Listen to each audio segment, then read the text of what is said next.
This meeting is being recorded.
Hello, everyone. Welcome. Hello. Hi, Liddy. How are you?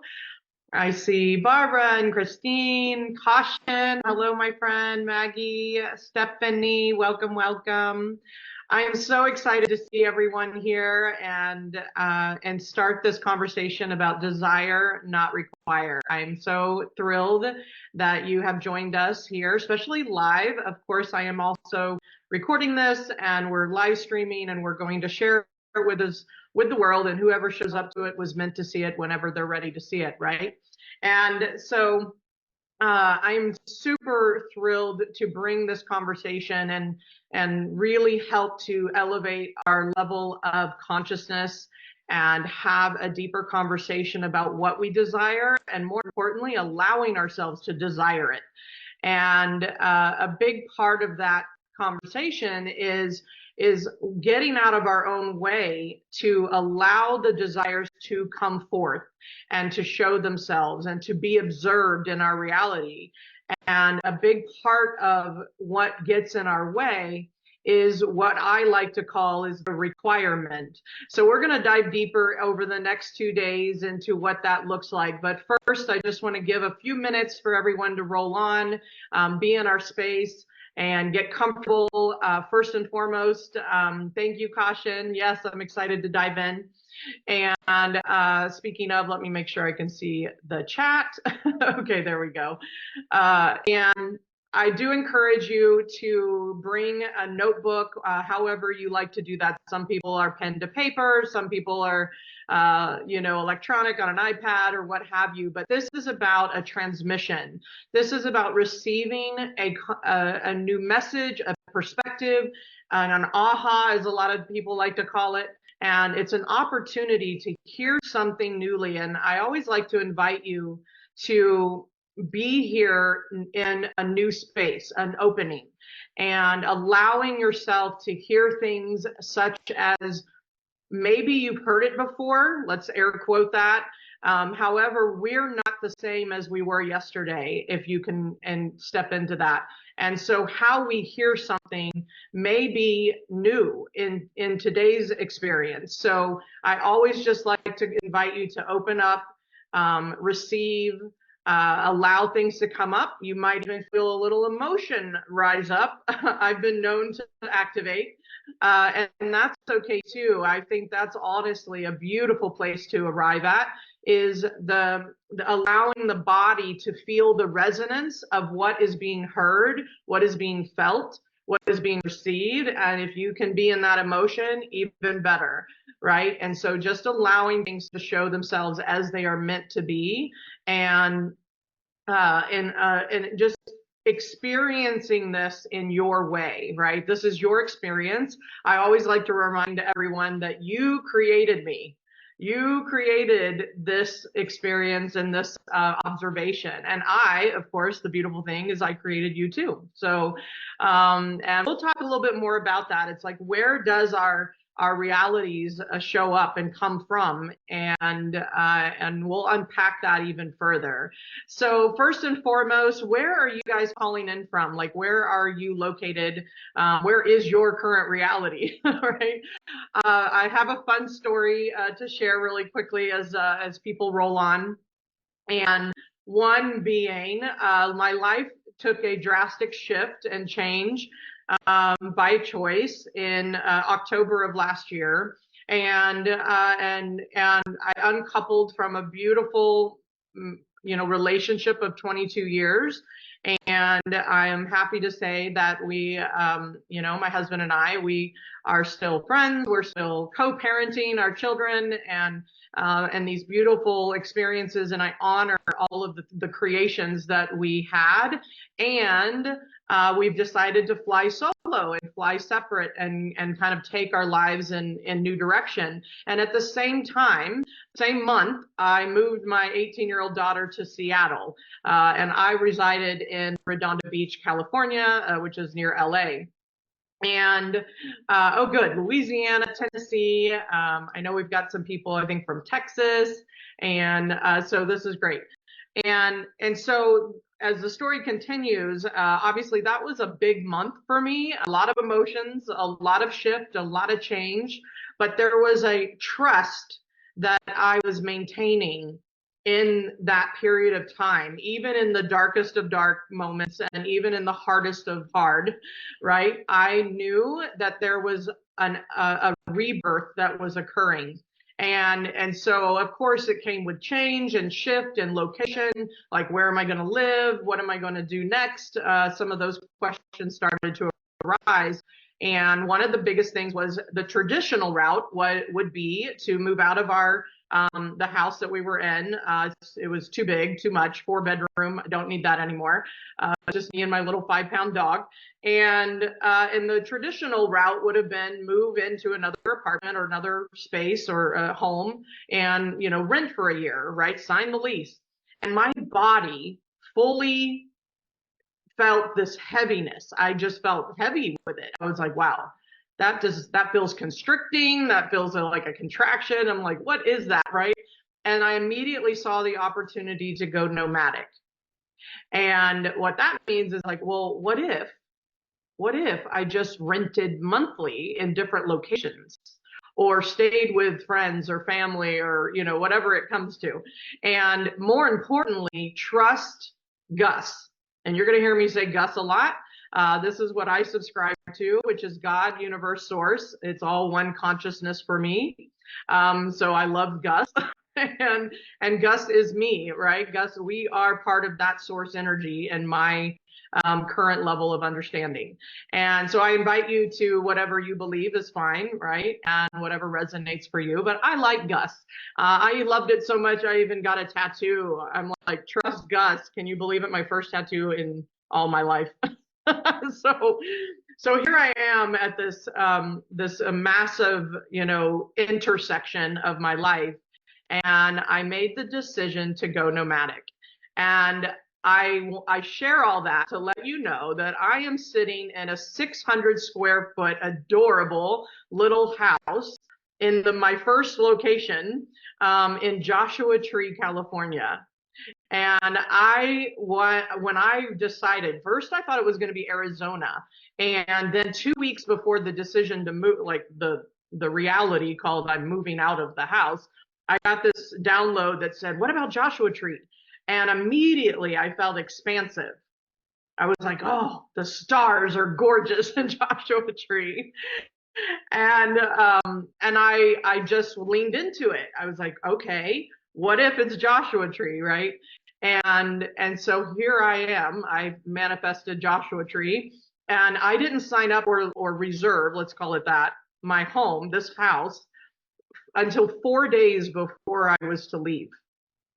And I share all that is because we are going to talk about the level of faith and trust do you have, what level do you have in your desires coming towards you, right? How much are you forcing versus allowing? How much are you pushing versus receiving? How much are you doing versus staying open, right? And so I'm super excited to be here. I definitely spent the first week. I'll tell you what the shadow side of your first time being in solitude, not only spacious wise, like I am in the middle of a mountain and country, and like I'm a city girl by heart. And but it's gorgeous. I'm like, the window's right behind the laptop here, so I can see the mountains and the trees and the blue sky and all the Joshua trees in the yard. And the first week was a little difficult. It had some emotion. It had some resonance. It had some things to look at. And I haven't been on my own in a home, like wake up every day and go to sleep every day on my own for 23 years. I've had a child in the house. I've had, my husband. I've had, even my niece lived with us for 4 years. So there were people, there was other energy from other humans. And so I'm sure there's some of you that can relate to that in some way, where the life just shifts and your timeline shifts and you're just at a completely different identity. And that's another conversation we're going to have a little bit as well, is how we bring forth things that we desire, that we say we want, is we have to become something to have it. We have to show up in that identity that says yes. And so I said yes to nomadic, but doesn't mean my egoic identity was screaming, going, what?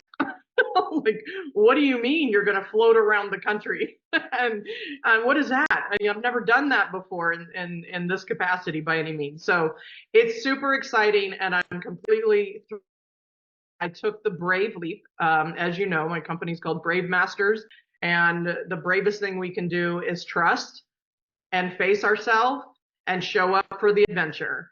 And so today we're going to start a conversation about what is your desired adventure? What game are you playing? What are you choosing to bring into your observation of life? And so that is kind of the landscape of what we're going to do over the next 2 days. To give you a little idea, each day, today will end about it's a 2-hour session. And so I like to start on 11:11 Pacific time, and we'll end at 1:11 approximately in Pacific time. So whatever translates for your time zone. Time doesn't matter anyway, right? And tomorrow we'll do the same. And the beautiful thing is, if you've registered, I am live streaming, so some of you are just coming into the vortex of this conversation remotely. But otherwise, if you registered, you will receive the replays and the recaps, and I'm also going to offer you more of a transcription of what's occurred, notes and such that you'll be able to capture, but I do encourage you to make and take your own. What are you receiving? What are you gathering that relates to you? And biggest invitation also is just to try it on. If you're hearing something new and maybe it doesn't immediately resonate, sometimes our paradigms and our programming and our limitations, which we will dive deep into, is actually blocking us from hearing it and saying it's something I can have, right? But you are here, and so my encouragement is just to be a space of allowing and hearing things, and potentially hearing something that says, really? Like, is that really what's going on? Like, let it be an inquiry instead of a shut off, right? Like, let's not turn the switch completely off, but let's just see if it's possible for you as well. So let's see if there's any other housekeeping. I will have a space and time for questions. So continue to think about what, questions you may have. I definitely like a lot of interaction. So I may, call you up and have a little conversation with you, or certainly we'll utilize the chat here on Zoom to facilitate that as well. And otherwise, we're just going to let this flow and open the space for what's to come. So put a 1 in the chat if you are ready for us to begin. Are you ready? Readiness is such a key point, honestly, right? Are you ready? Are you ready to receive what you desire? Are you ready to say and permission yourself to have it? And so thank you. Let's get started. So first and foremost, I want to ask you a question. And the first question I have for you is, do you know who you are? So if I were to ask you, who am I, right? So ask yourself, who am I? What would be one word that you would express that as? And just type that in the chat for me. Everybody's on mute, so type that in the chat. We've got a planner, love. Lydia, I love that. Love that, love. Hold on, I'm not sure if I'm seeing all of the chat. Let me hide that. There we go. What else are you?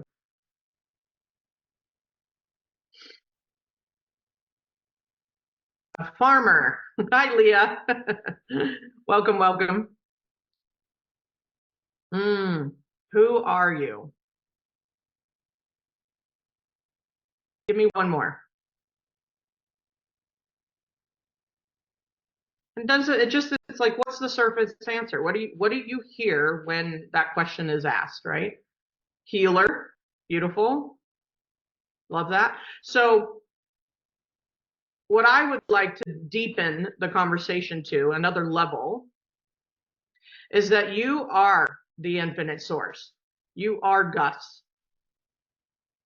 You're embodied inside of that human vessel, but who we are is the powerful infinite self, and we just simply forgot.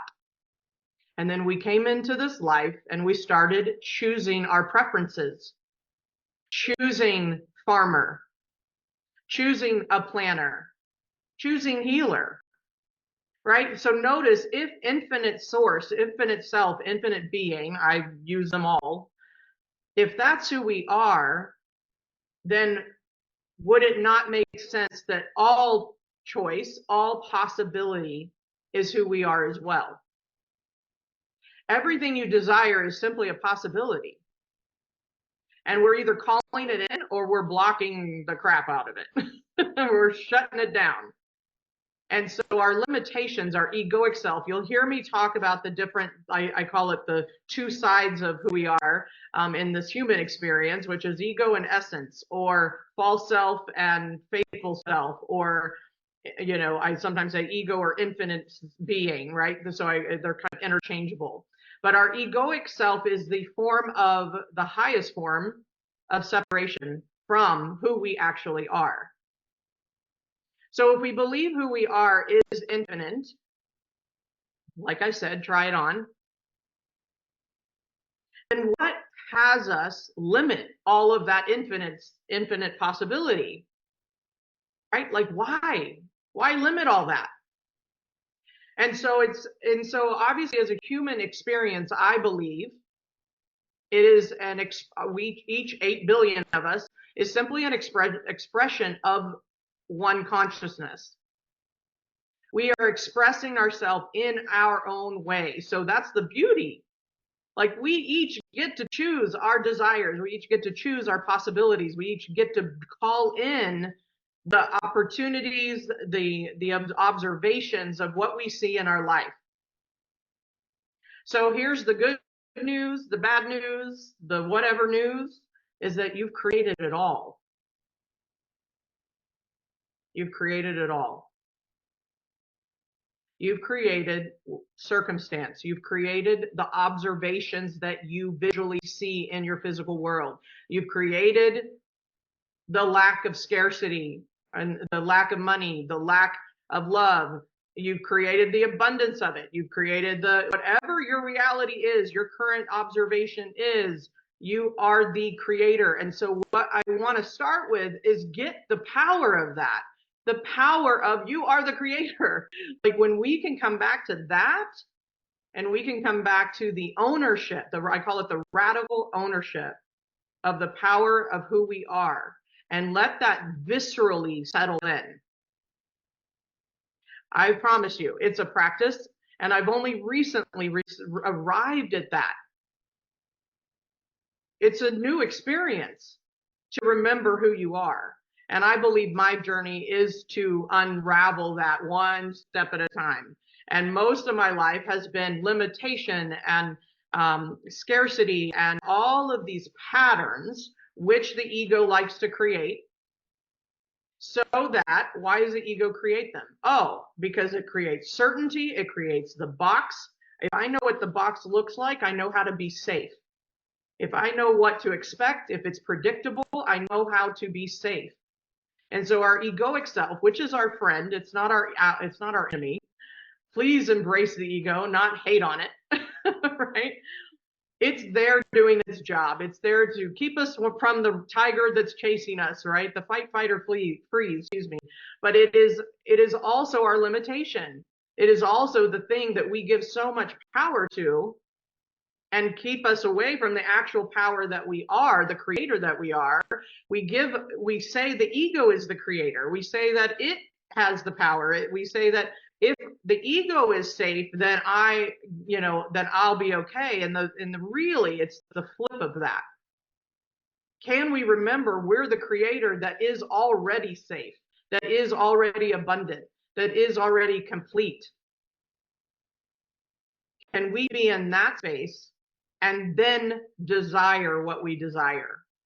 So I wanted to start out with that conversation. Give me some sevens if you are resonating with this, if that makes sense. And if there's any like hesitation, like, I don't know, can you explain this further? Put that in the chat too. I'm cool with that also. So it's okay to inquire, like, how does that relate to me? How can you explain that further? I'm not hearing it fully. Like, I'm cool with that too, right? So whatever is opening for you is on point. It's perfection. So the first point is know who you are.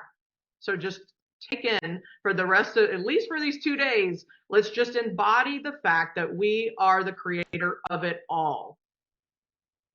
And if there is something you desire and you don't yet have it, it's not a circumstantial limitation. It's our self limiting, our egoic self limiting that circumstance and or that observation to come in. So the other thing that I wanted to share is when we have this conversation about desire, or we can call it, it covers the bucket of the wants, the goals, the aspiration, right? So I just call it desire, right? What are you desiring? What's the outcome that you desire, right? So we're just going to use those interchangeably. We are always manifesting unconsciously or consciously. Manifestation is simply observation. It simply says, I am observing something in the physical form. And it starts with what? What does it be like? Think about something you desire right now. Actually, I'd love for you to type in one thing that you desire or share. And if you're on the live streams, feel free to comment what those are, and I'll certainly return to some of those chats to see what you've written. What is it that you desire? It can be in money, it can be in love, it can be relationships, it can be in business, it can be your career, it can be in an experience that just seems to elude you. It could be something simple. It's like, hey, I'd like to live in Joshua Tree for a month. Okay, right? Whatever that is.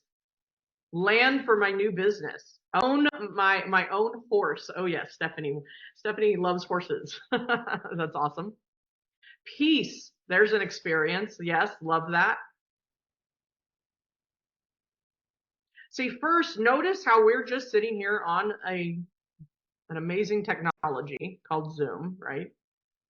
Called video. And we don't yet necessarily have those things. So you guys get this. It starts in the imagination. The difference is the moment we write those down, I want you to feel how attached you are to having it. Like, what's the level of having it or feeling the absence of? I want a new horse. I desire land for my business. I want peace. Own a car and a home with a bathtub. I love that. I always end up houses with showers. I'd like a bathtub too, right? Hike in the Grand Canyon. Oh, and Machu Picchu. Oh, I like that. So I'm assuming these things have not come to fruition yet, but you're in your imagination with them. You're writing them down. If you did not yet imagine it, you would not be able to express it to me. The shift is, notice everything you have so far manifested. This is the power. Notice everything you have so far manifested started with a thought and a vision or your imagination. It's almost like that desire or that idea came into your life because you called it in. Now, how many of you have things in your life that you don't want? You're like, yeah, raise our hand, right? I really don't want that thing. So give me something that you have that you don't want, that you would rather not have in your life right now. Leah wants her hand. I'm just kidding. She's posted her hand. I think she's raising it. Laryngitis. Oh, whoo. What are you holding in? Whatever. I'd say there's some kind of expression you're holding back on for you to bring in laryngitis. Can't even talk. Chronic laryngitis. Wow, that's interesting, Maggie. Chaos. My next door neighbors. Wow. Oh, this is going to be fun. A messy house. Who made it messy, Leah? How'd it get messy? Are you going to blame your family? I'm just kidding with you. Oh, reoccurring. Okay. I'm like chronic. Whoa. Okay, good to know, Maggie. But reoccurring is I would say pretty chronic overall. But okay, Stephanie, getting in my own way. About what? What do you get in your way about the most?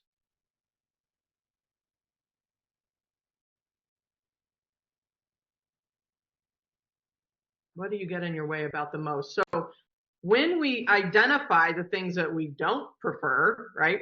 Life is about preferences. We're choosing, calling it in, call it an end. Here it is. Come on, messy house, right? Reoccurring laryngitis. Like, why? Right? Like, fascinating. Stress. Someone said stress. what is, yeah, like what are you stressing about? Like, what is the stress about? Let's look at that deeper. Thank you, Stephanie. Not letting my emotions out. So that in your world gets in your way is what I'm hearing. Procrastination. Okay. Woo, this is fun. All right. I laugh with you because it's like, okay, I could just make the whole list of my own. But here's the beautiful thing. Remember who created it. You created the neighbors, Liddy. You created it. They're in your, I know, resist. And here's why I say that. Because anything we don't want, anything that activates us, anything that creates this discomfort and, and judgment, right, is an aspect of reflection for us. It's an aspect of ourself. It's something we are resisting, or we would not put so much energy into. I don't like this. It's like, Leah, can you embrace your messy house before you actually clean it up? Or are you resisting the fact it's messy and then trying to clean it up? And then it seems like it just keeps getting messy again. Like chronic messy. I don't know. Like, I don't know. I don't know if it's chronic. Right? So if I say you created the things you don't want, like how much resistance do you feel? Totally in resistance. Yes. So guess where resistance is coming from? Who is it coming from, right? Ego or essence? Ego. I see Liddy saying ego. Yes, ego. Ego fights with tooth and nail for its limitations. It wants to maintain the patterns that show up. Now, patterns, interesting enough, they don't always look correlated, right? Like I love patterns. Obviously it's kind of my, I think, natural gift in some way. I see them. I can connect the dots really quickly. Not always in my life, right? It's really easy looking at someone else's, like, ooh, I see that domino just line right up.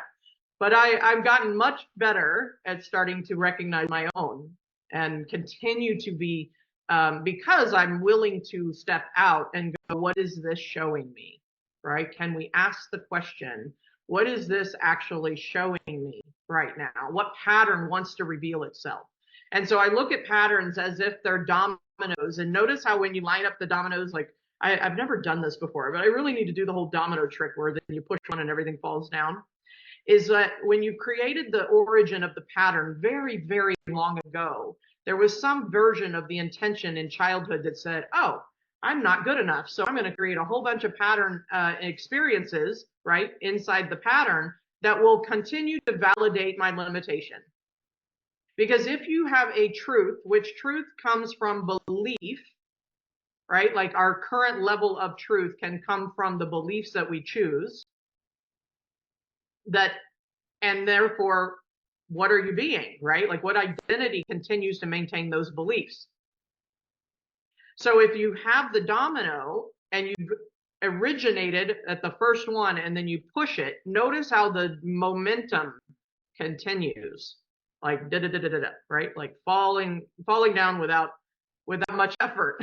So, notice like what patterns continue to show up and continue to validate my ego's limitation, because it has to fight for its limitations. It doesn't know how to be without it. I always like to say, my clients love this, my ego is my 5-year-old toddler. Because it kind of thinks like one. It's not highly intellectualized. It's even though it grows. I was talking to my clients yesterday in our group call, and I was like, however, we do inform it. Our egoic self likes to be informed, and therefore it gets smarter, but at a very elementary level, right? It's not going to, it's trying to keep the job, right? It's trying to maintain its job of like, if I don't have anything to protect you from, I'm going to die off. I'm trying to survive myself. let alone survive you, your human body, right? And it wants to avoid emotional pain, and it doesn't know the difference between emotional and physical pain. And here's what I'll also add to that. I believe emotional pain is physical. Emotional pain starts with a sensation in your body. Well, what would you call that, right? Physical pain.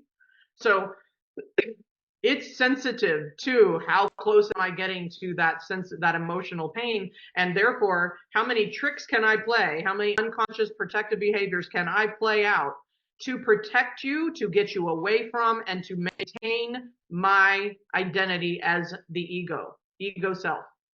And so, by the way, I meant to mention this, and in the emails that you guys apparently received because you showed up on the Zoom, is the quiz, finding out who you are as an egoic archetype. Highly recommend you check that out. It's just kind of fun to figure it out. And it's not about, it's who I am and I can't change. It's just what your ego's pattern of behavior and coping mechanism is predominantly. And then the fun part is there's 14 ego tricks, and we pretty much use them all at some point in our life. And so that quiz, and you can get to it by going to quiz.bravemasters.com. So we'll make sure those watching on the live streams can also access it. And I say that because one of the best things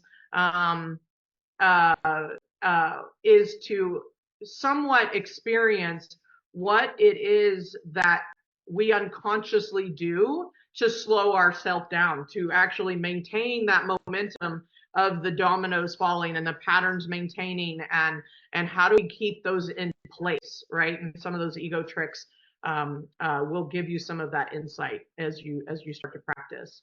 And Maggie, so just the way we answer the questions on the quiz, this is a good point, is not literal.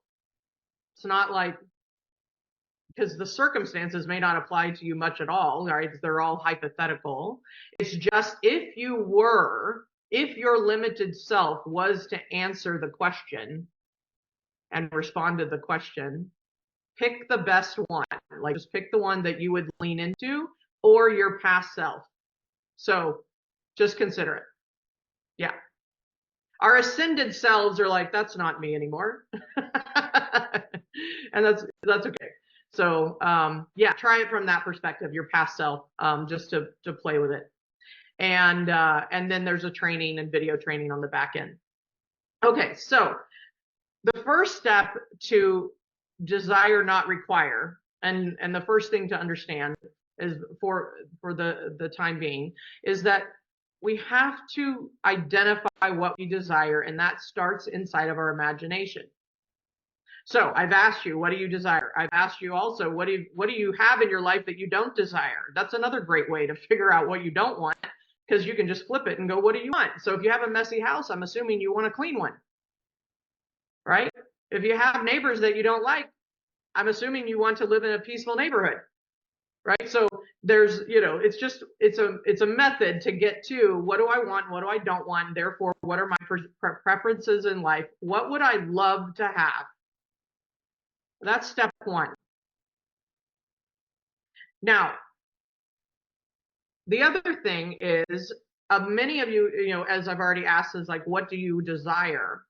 My next question for you in that space is, number one, have you fully given yourself permission to have it?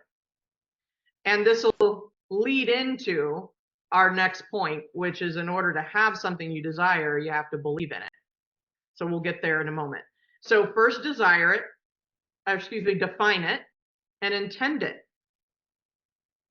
I have an intention that says, this is me now. This is what I desire in my now. Your higher self, your infinite self, is the now.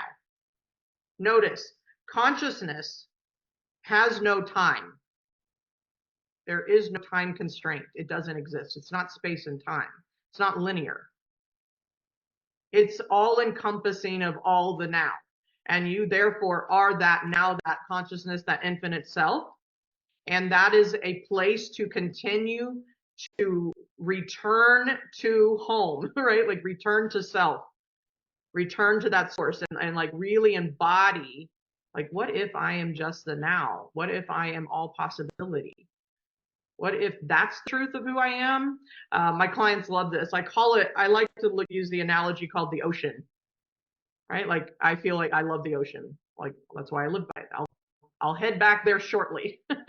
Right now I'm moving across the country the other direction. But the ocean feels to me like infinite.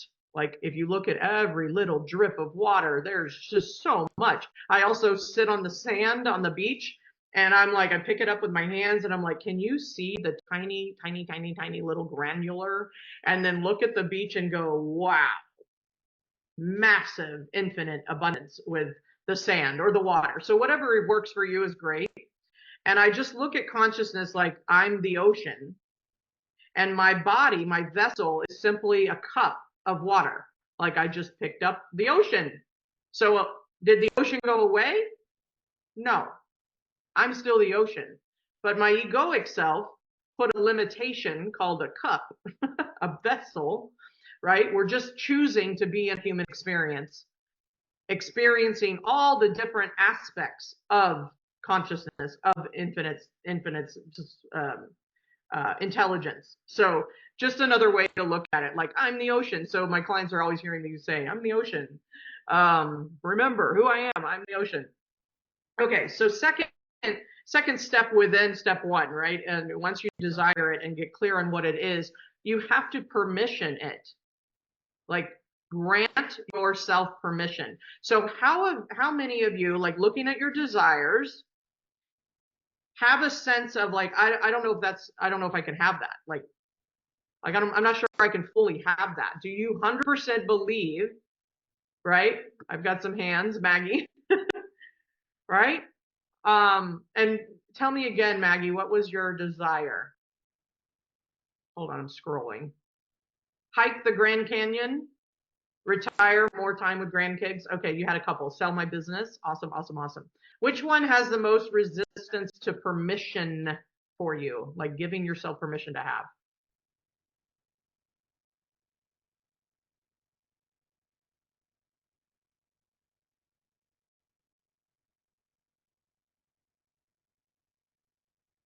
Be able to, okay, some doubt that I'll be able to afford 100+ acres. Got it. So yes, so notice that in itself, that doubt, where does the doubt come from? Ego or essence? There are other things with more resistance. Okay, right? So ego is the one that says, I doubt I can have that. Why? Because if you return to who we are, all things are possible. Now, give me the reason you feel the doubt. Like, basically, if you don't mind, Maggie, health. Okay, health is the reason you're telling yourself? Okay, got it. So in that, no. You want to open up? I would love to, can you speak? I'm sorry, I was answering a different question. No, I was saying health, I think, is the one I seem to have the most resistance to because of the recurrence of the laryngitis. I did hypnosis in desperation some years ago, and that worked for a while. That worked for several years. And then I've had laryngitis 3 times in the last 18 months. Got it. Your dominoes keep falling, right? Yeah. Dominoes came back. The momentum reoccurred. Came back. Okay. Yeah. Ooh. Yeah. Yeah, I missed a show. I've never missed a show. I'm a performer, and I missed 2 out of 5 shows that I was in because of the laryngitis. Yeah, that sucked. Yeah, right. We're calling in that disappointment. Do you feel disappointment? Yeah. So disappointment is one of our ego tricks. It's on the list. And I'll tell you what it means. Say it again. It's okay. I said I'm sure it is on the list. Disappointment's yeah, it's on the list. Sucks. It's on the list. Yeah, just feel it. It's okay. It's in that resistance that you've got the laryngitis. So disappointment is thwarted expectation. You expect a lot of yourself, yes? Other people expect things of you? Yes, no? Okay. So, yeah, so the experience of disappointment shows up when our egoic self is attached to expectation,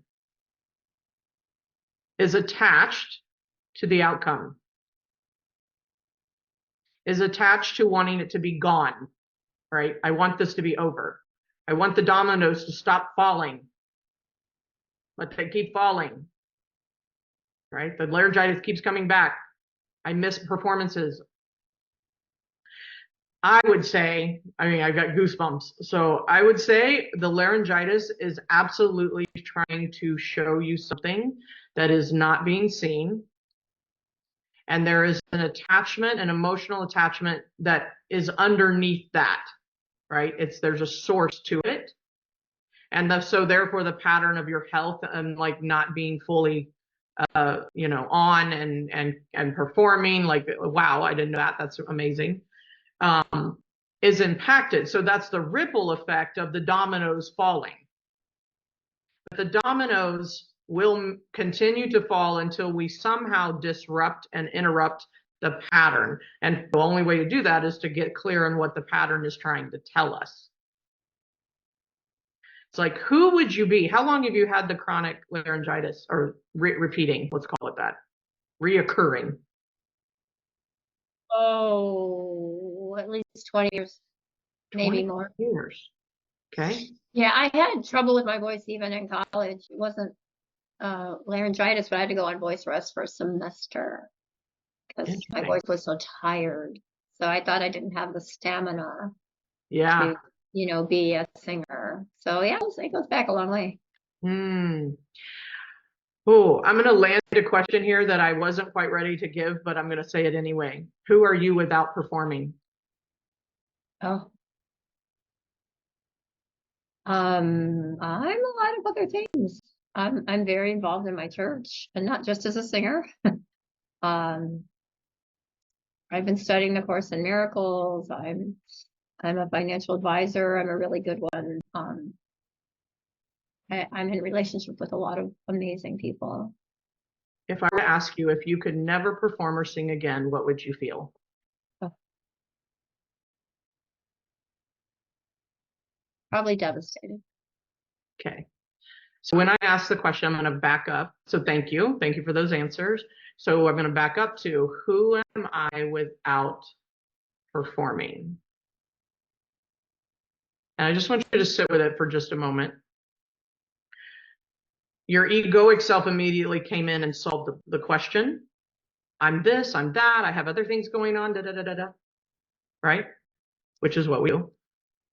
But then I want you to step back just 1 second before that, before the answers showed up, and feel into the void. Like, who am I? I've been doing this for 20 plus years or however long. Like, however long. So what I'm getting to is your identity, egoic identity, is wrapped around the need to perform. It's wrapped around it. Otherwise, there wouldn't be disappointment. There may not even need to be laryngitis. I'm not sure. We'd have to get deeper on that, right? But there's always a moment when we realize the identity that we have created that maintains a level of comfort and safety and familiarity and good. I'm good at that, right? Our self-judgment, our self-definition, like all of these things that start to occur when we create these identities in our life. It's like, I just shifted from wife and mom. Like, who am I without wife? Who am I 23 years, right? And who am I without mom? Because she's on her own now, right? I'm mom in a different capacity. But it rocked me. It rocked. I was like, I don't know, actually. In the 1 second nuance after asking that question, and this is to everyone, when you ask yourself, who am I without? There's this 1 second, at least, if not a few more, that's like, I don't know, because I've never been there. Like, I don't actually know yet. I have to be willing to step out off the ledge. If you were in the willingness of never, ever, ever, ever, ever performing again, are you willing to feel the devastation? Right? Are you willing to go to a place that you don't know? Like, I don't know who that is. I could go get busy doing all these other things, which you probably are, especially when you can't because your laryngitis flares up. And so it's just an opportunity. There's so many other layers to this, but I just wanted to land that for you and just let you be with it emotionally in your body. The other question that's coming through for me for you is, where in your life are you not fully expressing what you want? Does that resonate? And just ask that question, like, be with the question. Doesn't necessarily require an answer in this moment. I'll come, if it works and I am meant to, I'm guided to, I'll come back to you and find out what you discovered. And that can be part of your homework if you'd like. It's like, where am I not fully expressing what I want, what I feel, what I think? Where are you shutting off, Maggie, and your truth? It's like, I feel a suffocation, if that makes sense. Like, just a holding on. So just be with it. Are you willing? Play with that? Okay. Thank you. We're here all day. I hope you'll come back tomorrow. We'll see where we are, right, with this. But just just be willing. And your share is, Stephanie said thank you, right, in the chat, is offering a space for, and when I ask her, ask yourself that, right? Like, Maggie's just being a vessel, an aspect of self. If you feel yourself in her share, she is you. We can see in other people who we are, the good and the bad. And sometimes who we are is the resistance to what we're seeing. Like Lydia's like, I've got neighbors that I don't like. Right? It's like, what about them is a gift? What is the gift in that circumstance that you're not seeing? You're choosing resistance. Because it's so funny how fast circumstantial, experiential situations can shift like on a dime when we shift how we're looking at it, when we allow the resistance to dissipate. In order for us to start to allow things we want into our life, it is a game of, can I see the resistance? It's like I spy, right? I spy the resistance. I spy the limitation. It looks green. Where do I spy green? Like, what's the resistance? We can see who we are in other people 100%. And we don't always like what we're seeing. But the moment we look over there and say, that's them, not me, well, welcome to your judgment. And then that judgment continues that domino. It maintains the domino ripple effect, and it will drop every domino to maintain that pattern so that it will continue, right? And we have to disrupt, we have to unplug that power that we are giving that momentum to that pattern from the grid of all possibility, right? The field of all possibility. And that returns us back to who we are. We are all things. We are all possibility. We are the creator of it all.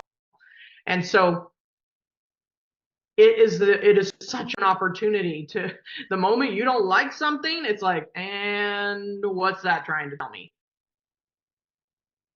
Why is that in my observation, my reality? It's there for you. It's probably not there for, the 10,000 other people in your neighborhood. I don't know, right? Yeah, and what's so interesting about that is like we say we judge something as like, I don't like that. Lydia, I wonder if this happens for you. How many other people around you can agree with you? Those neighbors are crazy, or whatever, right? Or so my point of that is, when we judge something and put so much energy into something not being preferred, and it's not fun, and it's uncomfortable, and it sucks, and whatever, our everything starts to get orchestrated so that you get validation. Other people come pop in and go, I agree with you. They're terrible neighbors, or whatever, right? Whatever the circumstance might be. It's fascinating to watch how much evidence we will build energetically. Your energy, if it's like, nope, I don't like that, I don't want that, it will pull in more of the evidence so that you can be right. The ego is the only one that wants to be right about everything. Can I be right? Why? What is rightness?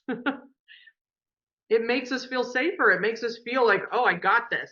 This makes sense to me, or it legitimizes what we're feeling and thinking and wanting, and like it's like a measurement. Like, can I be right versus wrong? And we've of course have the conditioning that wrong is bad, right? So being in the space of recognizing your patterns, right? So now we've defined the desire, we've intended the desire, and now we get to look for the limitations and the resistance. I spy the limitation. I spy the resistance. I see what my ego trick is. Like, that's the game we get to play. And it's fun when you actually start lightening up the game of life. Okay, I'll give you a fun example. I was driving home from a women's network meeting in January, I think. Yeah, January. And it took me an hour. It was an hour drive, and it was dark at night and on the way home. And I had gotten a Coke or whatever through a drive-through. I got a drink, and and I do this occasionally. It's almost like I'm not paying attention to like how I'm drinking, like I drink too fast and then it hits the back of my throat, and I have to like cough, and so sure enough, I take a drink and take a sip or whatever. I have all the liquid in my mouth, and all of a sudden I have to cough, and guess where the liquid's gonna go? I'm driving. And no kidding, my instinct was, number one, I covered my mouth, and all of it came out of my mouth, but instead of going towards the windshield, it just dumped right down in my lap. As I'm sitting there, and I'm like, okay, my old self, right, the non-I spire, my old self would have completely got pissed off at myself. Like, I would have been in so much reaction, and like, oh my God, how did I do this again? Like, what, like complete upset energy, right? And I'm by myself. I'm like, and I'm in the car, and I'm laughing my butt off. I'm like, of course I just spit all over myself. Yeah, my gorgeous new jacket, my clothes, my nice jeans, and I can just feel the liquid, my crotch. How else do I say it? My body's, like picking up the liquid here. I'm like, OMG, like, what is happening? And I just start cracking up. Just crack up. Here's the thing, lighten it up. It was just a spill, right? And now obviously other things might feel more dangerous or more intense or whatever, but the bottom line is, it's like, shit happens. Can you lighten up about it? And can you see that you created it? Nobody else was drinking the drink. I created this moment and I really saw it as like, oh, this is an opportunity for me to laugh at myself. That's what it was. And I did it two more times in a month's time. And the second thing was, I dropped egg yolk out of an egg sandwich all over my clothes. I was at a restaurant. I'm like, there's another one. And then I did it again. I've never spilled anything on an airplane. First time, spilled water all over everybody. And all I could do was laugh at myself. So here's my whole point. It's like, things happen. I'm creating these circumstances, of course, to self. But it may look like somebody else did it to me. It's like even the egg sandwich. I'm like, why didn't you cook the egg yolk? Like I could have blamed the cook or something like that. But no. I took ownership and said, yeah, I created this. So why, in my current experience of it, I think it was just an opportunity for me to laugh at myself, to lighten up, like have fun with this. It's just a game that we're playing, and we get to choose what the game is. So even Maggie, it's like, I got it. Like this devastation that's on the other side of never being able to perform, or missing your performances that you mentioned. It's like, can you just kind of start lightening it up? And it's like, wow, okay, I'm creating this in some way. Like, whatever, right? And so I lead you into this experience because there's going to be a point where we look at, how do we bring the things in that we desire? Well, first of all, we got to get unattached to it ever happening. We also got to get unattached to how it happens. We've got to get unattached and not require it at all. It's just a nice to have. Desire, not require. The moment we require it, the moment we must have more money or we can't pay our bills, the moment we, all that limitation and story, by the way, like if I don't have this, then I'm not going to be able to do that. Like all of it's where our ego is trying to maintain itself.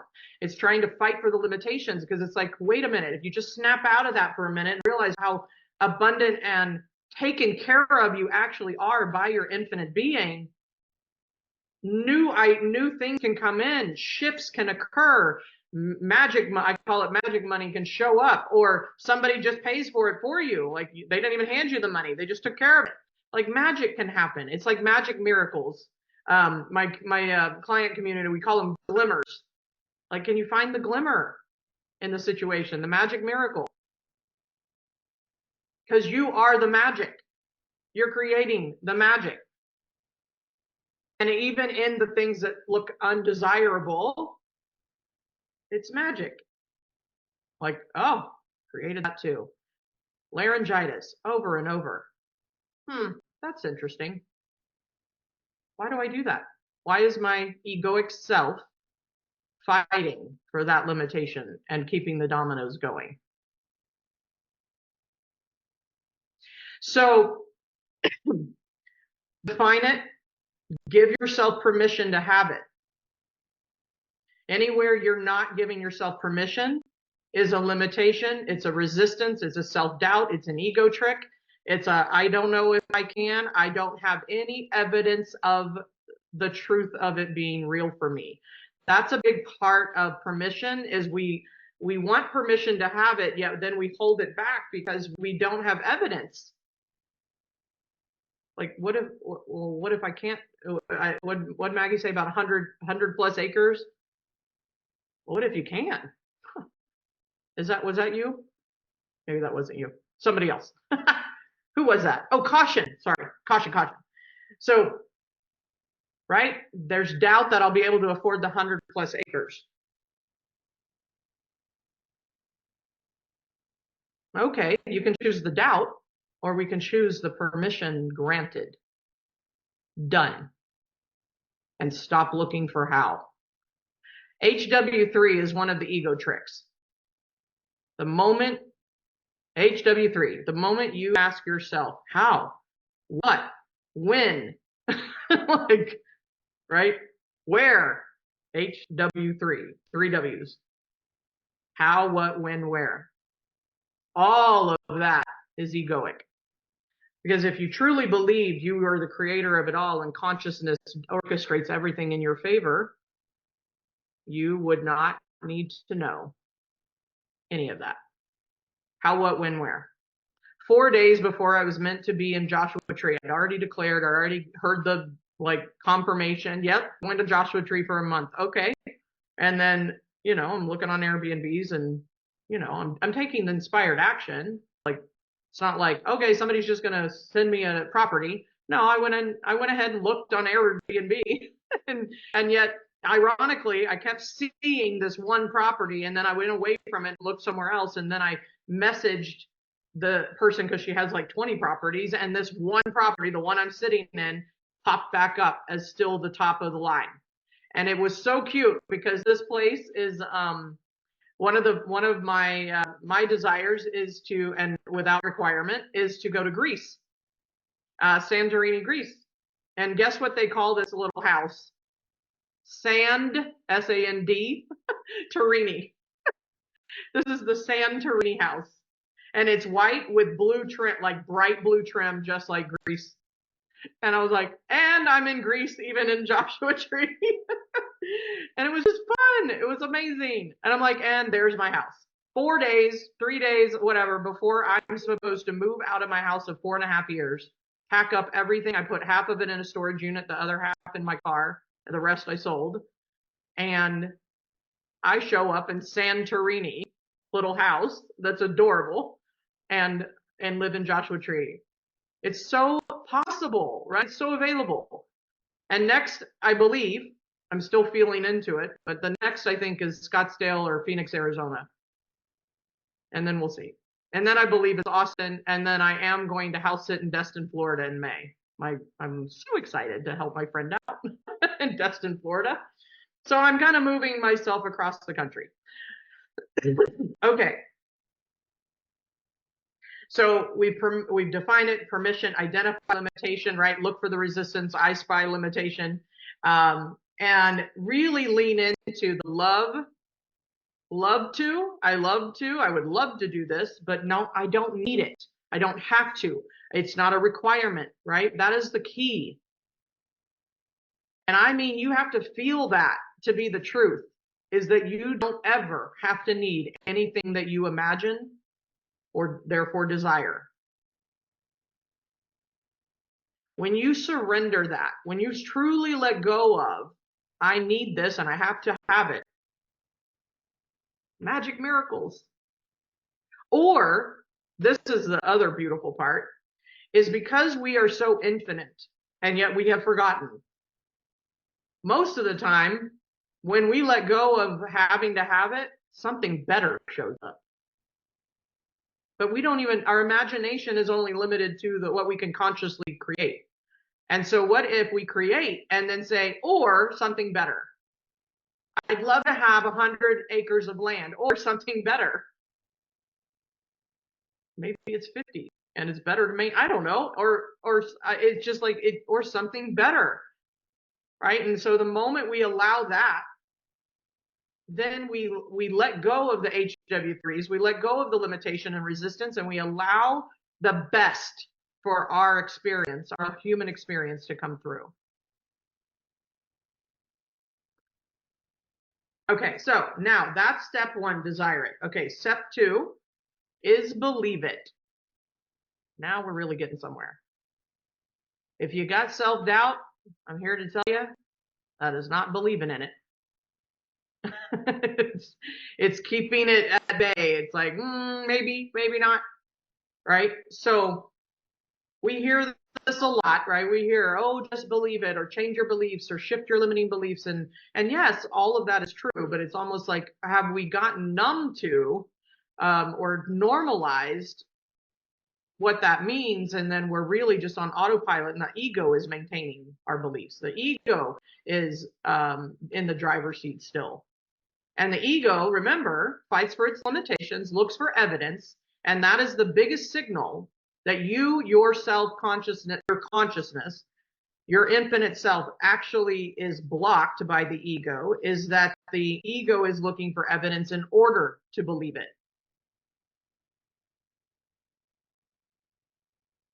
If you are looking for evidence in order to believe it, it's kind of like, well, I'll believe it once I have evidence.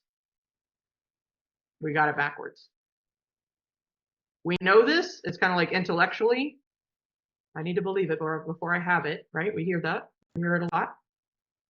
But it's got to sink down into the visceral level of your being. This is the embodiment. This is the I am that faith. I am that I believe.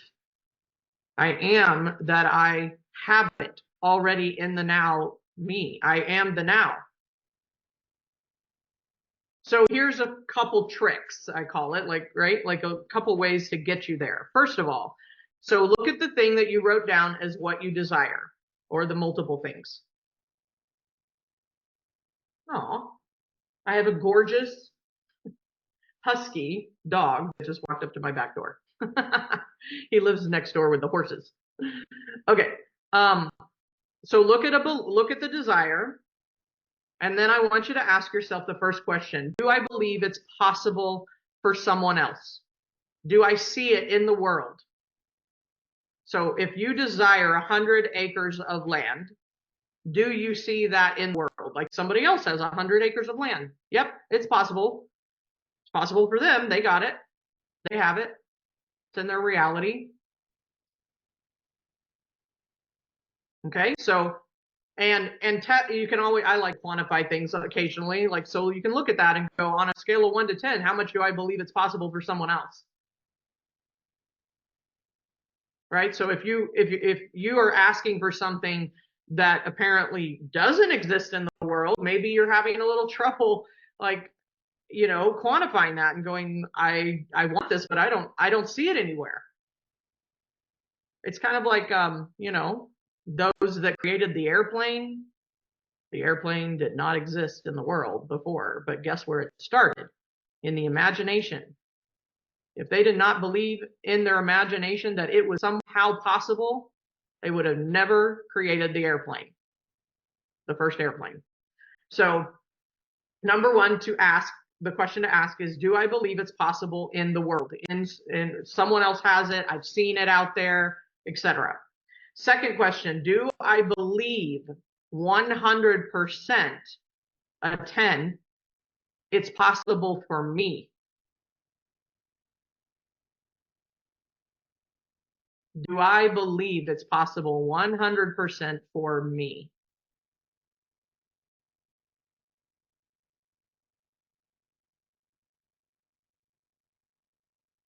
And so if anybody would share a little bit here, what's the score you would give yourself on that second question? Do you believe it's possible for yourself, right? On a scale of 1 to 10, where are you?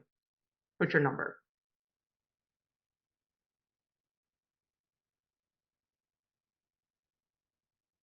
7, 10, I've been there before. Very good, okay.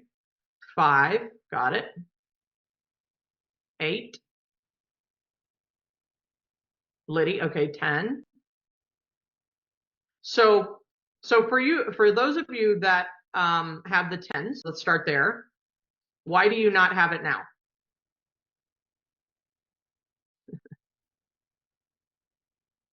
What's in the way? What's the limitation? What's the ego trick? What's the resistance? If you still desire it, why is it gone? And just type that in. Like, what's the reason you're giving it?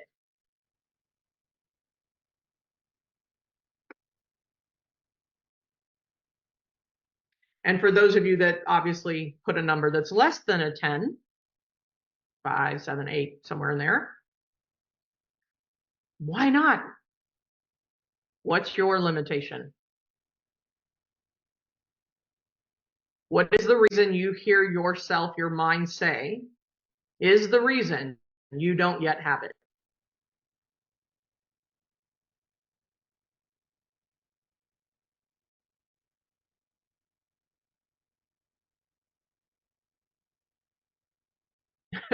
Leah, I still have a checklist. Oh, you still have a how, what, when, where. And a what, when, then, actually. One of the ego tricks is when, then. When I do all this, 1, 2, 3, 4, 5, 6, 7, 8, 9, 10, 100 checklist, then I can have it. Welcome to your ego trick. When, then. Someone else says, don't believe I have control of my health. And there you won't. In that belief, right? In that belief, you won't have control of your health. Wow. I hear you. I've never been able to make that type of money before to afford something like that. I think, and Caution, you're speaking of the 100 plus acres, right? So I think you can confirm. Never been able to make that type of money. Wow. Okay. So first of all, Caution, I would offer that there's a belief under that that says I have to do something in order for it to be created. Like, meaning I have to earn it. I have the able part. I have to have a skill set. I have to have the wherewithal, the intelligence, something. Like, I have never been able to make that type of money. So the able and the make, like, I have to be the one egoically. Like, the ego's like, I got to do something about this. Leah's got the answer. Other people's money, Caution. You don't have to make crap. You just use other people's money. But here's the thing.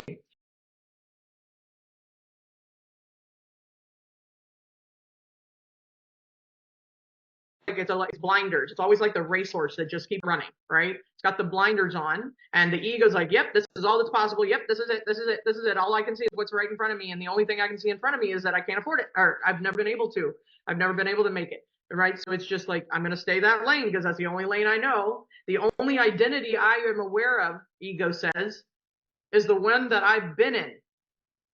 And the one you've been in, Caution, in this case, oh, it did. It did? The recording? Please no. The recording or the stream? My computer just said recording stopped. Okay. This meeting is being recorded. And I'll back it up and put them together. I don't know. We'll see. Thank you. Thank you for telling me that. Hopefully, because my little assistant thing, recording and transcribing says stop recording, which would be a button that I would push. So we'll see. All right, I'll make sure it's covered. Thank you. Perfect. And so, forgive me, let me back up to where I was. But that was a good interruption, so I can make sure it's recorded.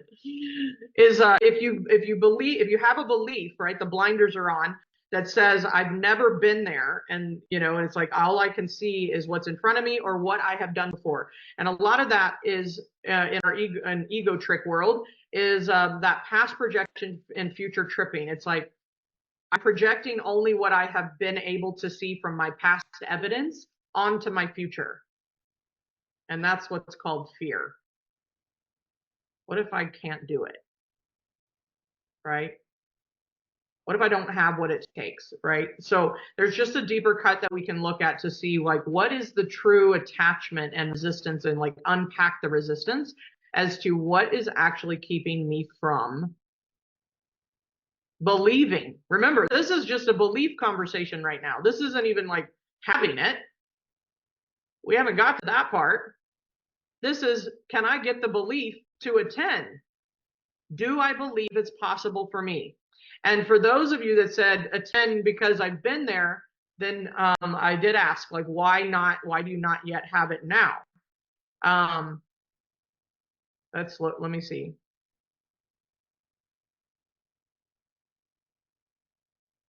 Okay, Ginger says, for me it is a 10, and the reason I do not have it is because I just started the journey.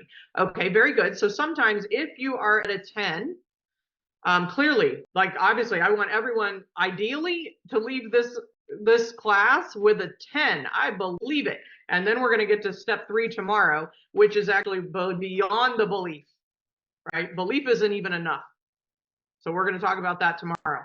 But the first step is, can I at least see the possibility at a 10 for self? Not for everyone else, like, oh, that's great for everybody else, they can have it. But I know and believe I can have it, right? It's possible for me. I believe in it. So if you're a 10, great. Hang on to that, right? And yes, your reality, your observation of reality, your your manifestations will show itself as long as we have step 3, which I will share tomorrow. Then otherwise we can believe in things. Notice how we believe things are possible for us, and yet they're not here yet. And they haven't, and it's like, why are they still not here yet? Right? So that's another angle to explore. So very good. Let me read up here.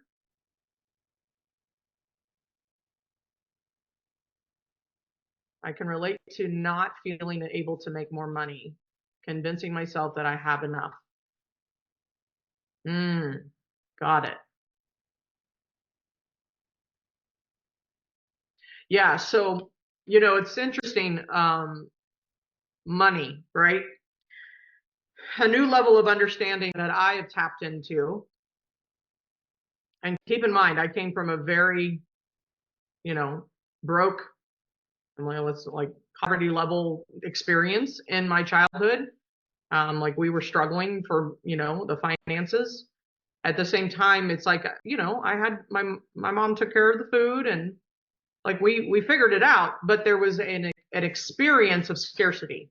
There was always experience of lack or not enough, or where's it going to come from? And then therefore the fear that it's not going to show up. And so you live in the fear of the scarcity, of the cycle, the dominoes keep falling. And so it took me, it's not about who raised me, it's about me taking radical ownership of how I hold the scarcity or beliefs or lack of in my embodiment, right? So one of the biggest things, that I'm just going to plug this in here, if there's anywhere in your space, in your consciousness, in your awareness, or maybe unconsciously, where you're still blame or victim consciousness of your upbringing or circumstances or anything, even current circumstances, if you are being victim of them, and when I say victim, usually it's just your ego's got it, right? Your ego is in essence a victim consciousness. It's like it only knows limitation. It only knows to judge it. It only knows to blame somebody else, so you don't have to feel anything. You can get it off of you, right? So if it's just kind of like check in with yourself. Is there anything that's kind of pulling itself forward where I still hold responsibility to my circumstances, to my hardships, to my upbringing, to my childhood, to my ex-husband, to my ex-wife, to my, like anything out there that says that's why, right? Outside of self. That will maintain the dominoes in your current pattern that repels the new thing that you say you want.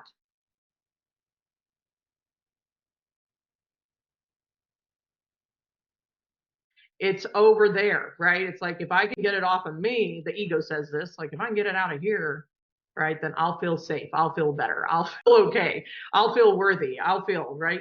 And so it's an illusion. And the moment we keep giving power to that victim consciousness or the egoic self, the more we will repel what we say we want. Whether it's money, love, circumstances, business, whatever. So if you're in the beginning journeys of, just believing it, right? Then we'll move into the 2 steps tomorrow, where it's like, this is where it flips the switch. And then we have or don't have. Remember, not required. Maybe something better's coming. Some of the darkest moments in my life have been the biggest gifts. Can anyone relate? I have head shaking. Can we be grateful for it all? Can we be grateful? And so the less we resist we'll call it the dark moments, right? The challenge, the more it maintains the energy of the victim of the circumstance, the victim consciousness, right? And that's not where creation is. That's not our power. To be a victim consciousness is not power. To be victim of our health, Maggie, meaning I have no control over it. That's what, that correlates, right? If I have no control, I'm a victim of it. I lived in that state for a good first 25, 30. 30 was when I really started to shift out of it. And the biggest shift was me taking radical ownership for all of it. And that has been a journey over the last 15 years. It wasn't immediate. Like I peeled the layers. It was like, okay, I'll take ownership of that. All right. I'm not sure about that one though. Like I was selective.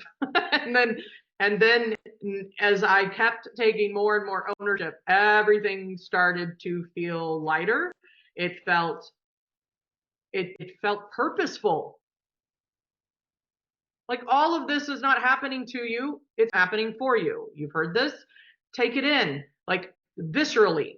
It's for you. What is the reason that this is happening? One, it may be like the crazy neighbors next door. It's happening for you. But if you're ignoring the message, it will maintain. Because why? Because there's an energy or a judgment or a dislike and a discomfort that's maintaining its reality of it. So it's like, wow, notice how much power we have to take back the reins, take off the blinders from the horse, right? Horse analogy. And see 360 degrees of possibility, because that is what's really existent in our life. In our conscious self, we have all possibility.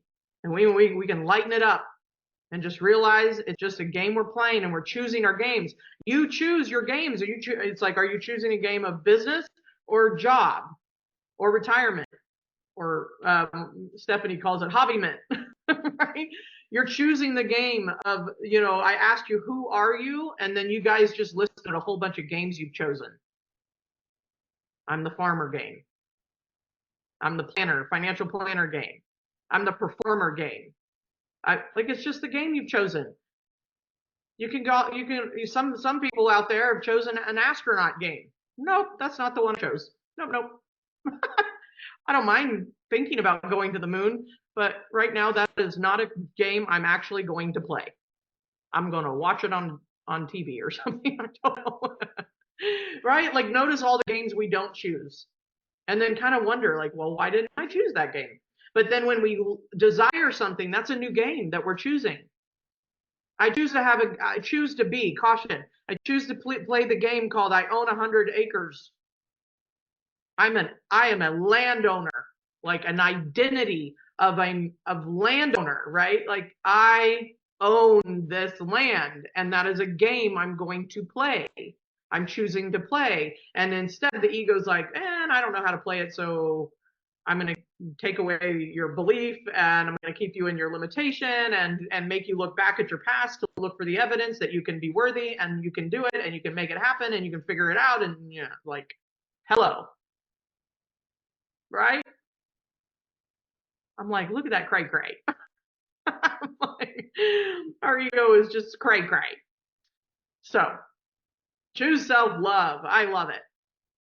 Oh my gosh. Oh, I have nature. A bird just hit the window, but he lived. He's okay. I have a lot of birds that hit the window. Who knows what that means? All good. Part of the glimmer. I'm reading here for a moment. I think every bad thing has been a great learning experience and has brought me to who I am today. Absolutely, Ginger. I'm with you. Like, notice when you started taking on that belief. Right, Ginger? Like when it's like, wow, I chose a belief called I believe or think every bad thing has been a great learning experience. Everything is a learning experience. And it leads you to your evolution, like who you are now, right? So it's like, when did you choose that belief? So that's the power of shifting into the new identity. It starts with desiring it, believing it's possible for self, and then shifting into that identity and embodying it and like allowing that to be true for you. But the moment we bring in, but what if, and what if this happens, and what if I can't figure it out, and who am I to do that, and I can't do this because I can't is an ego trick. I should, there's two shoulds in my world. I should do this, right? Like something that is not actually aligned with what you want, but it's like, oh, well, I should be doing this. I should go get a job and, you know, who am I to buy 100 acres of land? You know, no, I know Caution doesn't have that one going on, but it's like, I should do this. It's like, it's not actually in alignment with where you're going. Should is an ego trick because it keeps you safe. It moves you back to certainty. I should do this. Another should that sometimes shows up if you are everything that I always like to look at, like, where is that coming from? Is it coming from ego or essence? And so a should that's coming from ego has a very different energy and connotation than a should that's coming from essence that says, oh, I should go live in Joshua Tree for a month. Way different energy. I'm like, absolutely. I said should and I said absolutely right after. I'm like, let's go. Right? It feels like an invitation. So I always say shoulds are an invitation or an obligation. Shoulds are an invitation, right? Higher self, infinite self, essence, or an obligation. The ego's limitation of what is possible.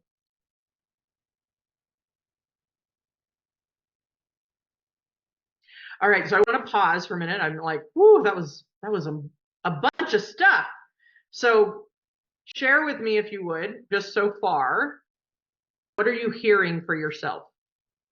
And if anybody wants to open up, I would greatly appreciate it.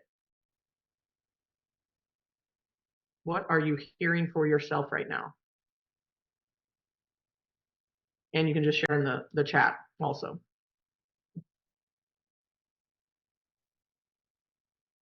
Who shall be brave?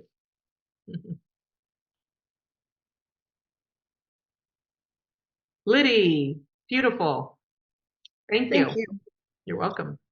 So I'm hearing for myself that some of the things that I keep telling myself I need to do, I want to do, it will be better if I start saying I love to.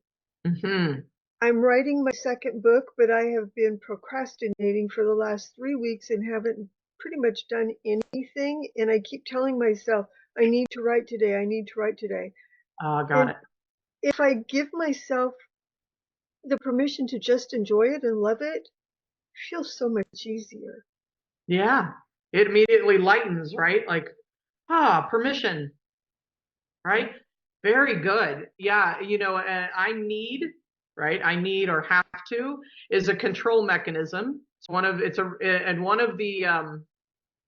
can you hear my dog? I can. Hold on, BB. It's a control mechanism of the ego. So it's one of the ego tricks called requirement. And for me, when I tell myself I need to, or I have to, or I should, yep, I want to rebel against that authority. Yes. 100%. Even though that authority is me. Even though it's your egoic self. Yes. That's really good. Anybody else? Like, absolutely. Like, stop controlling me, but I need to be controlled. Stop controlling me, but I need to be in control. Right? It's an internal. Notice how it's just an internal conflict. Right? And I love that you see that, because notice the internal conflict is actually the signal of misalignment.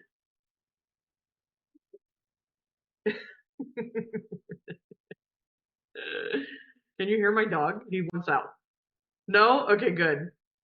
It'd be just because the mic isn't towards him. Hold on, dog. Okay. So one of the key tenets of manifestation is alignment. It's being calibrated to your desire.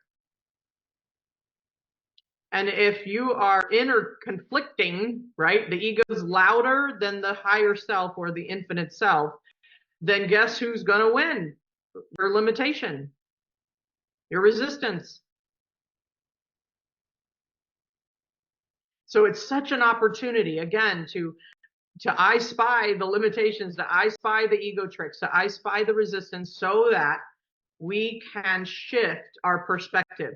Conscious perspective is the opportunity to completely reframe and redesign the story that you're living in. Everything you see in your world is the script you wrote. Curate, right? My encouragement, curate what script you want to listen to. I mean, from the scrolls on your Instagram, you do know how to curate positive or aligned messages or people on there, right? It's like stop engaging with the stuff that you don't want. Like the more you like or watch or see the things that are uncomfortable or you know, you judge or you feel some kind of activation around, right? Like you bring more. I mean, it's social media algorithm is literally like the algorithm of consciousness. Truly, notice how the social media algorithm pulls in what you focus on. It's literally doing it on purpose. It's pulling more and more and more of what you keep engaging with. If you engage with a post that is like uncomfortable to you, and it's like, but I'm watching it anyway. It's kind of like watching the you know, the car accident. It's like you're going to keep getting posts that show you the car accidents, the hardships and the strife and the all the things in the world that you know, yeah, they may be very well happening, but are you curating what you have in your experiential manifestation and reality, right? So the social algorithm, the social media algorithm, we have the same algorithm going on in our own consciousness. We are the law of attraction, right? The law of like pulling it in. Where you put your attention and focus. So if you're in the doubt, you will get evidence and more confirmation of the doubt. Yep, I was right. I shouldn't be doing that. That's not meant for me. I can't do that. I can't make enough money. I can't, whatever, right? Like more confirmation will show itself.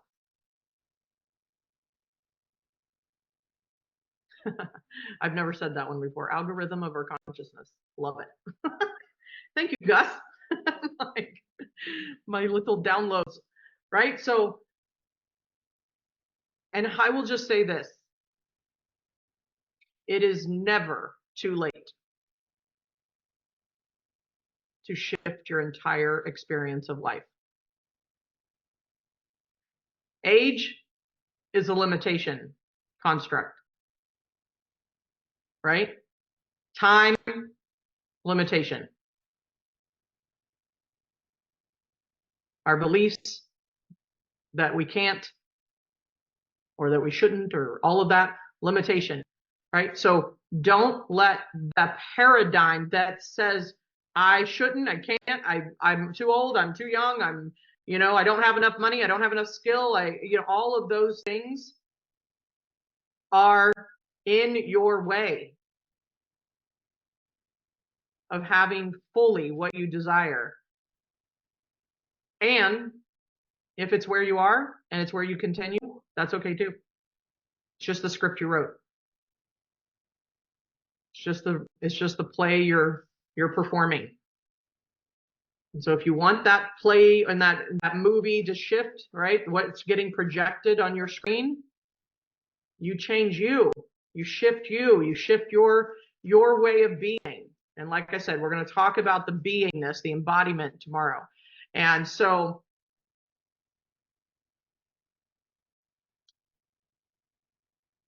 when you identify what you desire, you define it, you intend it. You're either unconsciously or consciously manifesting. So be more in the conscious practice of what do I love? What would I love to have? What would be fun to do? What would I enjoy experiencing? And if it's not that, send me something better.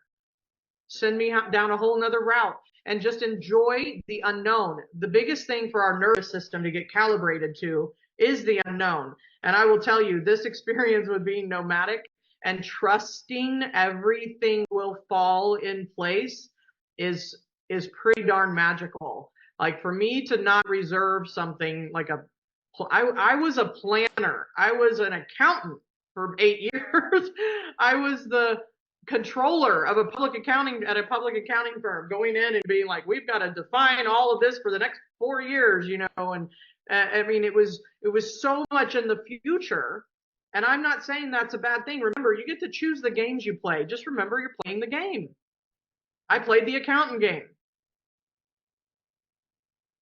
And yet my identity was wrapped in, I need to have a goal. I need to have in order to control my environment, I need to have goals. I need to be achieving all of them. I need to make it happen.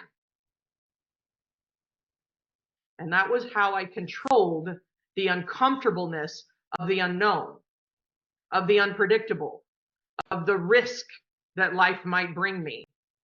And it's because I have a lot of experiential circumstances in childhood that were highly unpredictable and a lot of fear on a daily basis. And when you start to realize that fear is made up, and sure, right? Like we've got the reptilian part of us that says, hey, the tiger's chasing you. Yeah, you might want to run or hide or whatever. But we operate sometimes in the world like a tiger is constantly chasing us. And it's simply like, will you just write the book? It's not a tiger. Or, right, like take the first step towards owning 100 acres. Or take the first step to leaving your job that you really are not aligned with anymore. Take the first step to starting a business, whatever that is. Leah, will you just go for a walk? Yeah, right? Just get out of your space, change your state, like just do it. Just take a minute and move towards the thing you want. The fear will dissipate. Fear is, I always like the analogy, right? False evidence appearing real, because it is. It's made up in our imagination.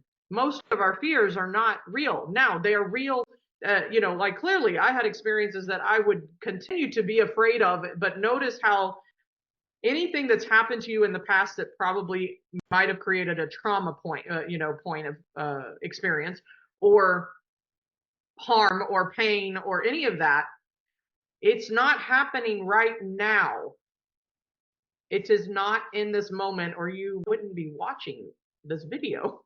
Like you would be over there dealing with that circumstance. And so my point is, we draw our imagination then goes back to a past experience or memory, but now it's still an imaginative thing. So remember how powerful your imagination truly is, because we're constantly imagining, and we're either buying into the imagination of the fear and the doubt and the makeup of the world that we don't want, and you're focused on that, and that has to be maintained. Law of attraction. The algorithm of your consciousness says, if you want to focus on all the fear and the doubt and the things that you don't like, and the, you know, like the scary things in the world, and oh my God, what if this happens, and all of that? Okay, I'm going to show you more evidence of things to be afraid of. Or if you shift your algorithm, shift your consciousness to, I would love to do that. That would be fun. I would love to have that. But I don't have to have it. Because I'm perfectly fine just being in my imagination, because the realness of what you say you want is already in your embodiment when you imagine it. Like the mind doesn't know the difference between imagined and real, because all that exists is the imagined. Our egoic self and our physical form that sees it in manifested reality, right? The observation of it popping up on our screen, that's the illusion. Like it already occurred in your imagination. You're just now, oh, there it is. But like feel into what you're imagining, because that's just as real. Notice how real, I know, BB, 1 second. 8 more minutes, dog. He's got to go out. Imagine feeling into how much you feel into the fears and the doubts. Like this, like, you feel it, right? You feel it, like, oh, paralyzed, and then I get procrastination, and then I get avoidance, and then, you know, it's like, just pick up a fear and just imagine. And you know, if you're like me, I'm a realist, so I tend to go into action, like, oh, let me fix it. I got some fixers on here, I already know that. So it's like, you may go into avoidance, fear paralyzes you, or you may go into fast action. Because when I'm in an emergency, just FYI, I go into immediate action. Like, I go into like fixing mode. Some people freeze and they go into, you know, the paralysis and the procrastination and the avoid and the withhold and the all of that. So you know, this is you getting clear on your coping mechanism, but it's all just a protection mechanism that isn't necessary in most everyday life. Like 90% of our life does not require this level of protection. And the key to figuring out how you're protecting yourself all the time is go check out the ego tricks, the quiz. Those are what, and they look good, man. They look justified. Go read those ego tricks. But I'm justified in, you know, being afraid of this. I'm justified in requiring this or being right about this. I'm justified in maintaining. Keep in mind, ego constantly fights for its limitation. Ego tricks are limitation. So that's how you correlate it. It's like these behaviors are so automatic that they look really good because they're normalized. It's normalized, right? So as I offer the space for you guys to take what you're hearing and move into tomorrow's session, I just want you to anchor in. What do I desire? What do I not desire? And if you want to flip that to what you desire, you can make a list on one side that says, this is what I don't desire anymore. And maybe it's just like, I don't want this anymore. Give yourself permission not to want things just as much as wanting them, like desiring them. So this is what I don't want anymore. Great. It's not about putting energy and resistance to that list. It's just identify it. Then identify the things that you desire. And here's a exercise someone else gave me, but I'll hand it to you as well. Write down 50 things that you would love to have. 50. Put your number down, 1 through 50. And if you can do this before tomorrow, it'll just give you an exercise in stretching your imagination. It could be as simple as like, I'd love to have a house cleaner, or I'd love to have, you know, chocolate ice cream tonight, or whatever. Like, I'd love to have my voice back, Maggie, right? So whatever it is, big or small, like just write down 50. It's going to stretch you to just list all the little things that you would love to have. And then we're going to recognize that next level is to believe it's all possible for you. And I would also look at the belief level. Is all the things that you say you don't want, because maybe it's circumstantial. Maybe you're in a relationship that doesn't work anymore. Maybe you're in and you don't really want to admit that you don't want it anymore. Like, can you give yourself permission to fully have what the shift away from what I don't want anymore? Sometimes we sit there and complain about what we don't want, and then it's maintained. Well, guess why? You believe that you can't get rid of it.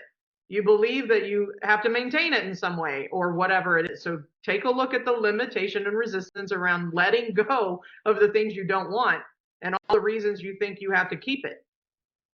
And the things that you do want, the 50 things that you do want, let's identify what your belief is around that too. Can you get everything to a 10?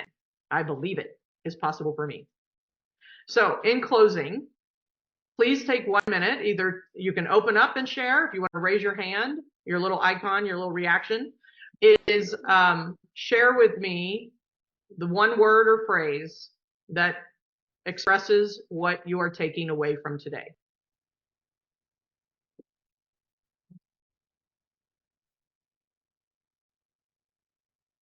Belief, yes.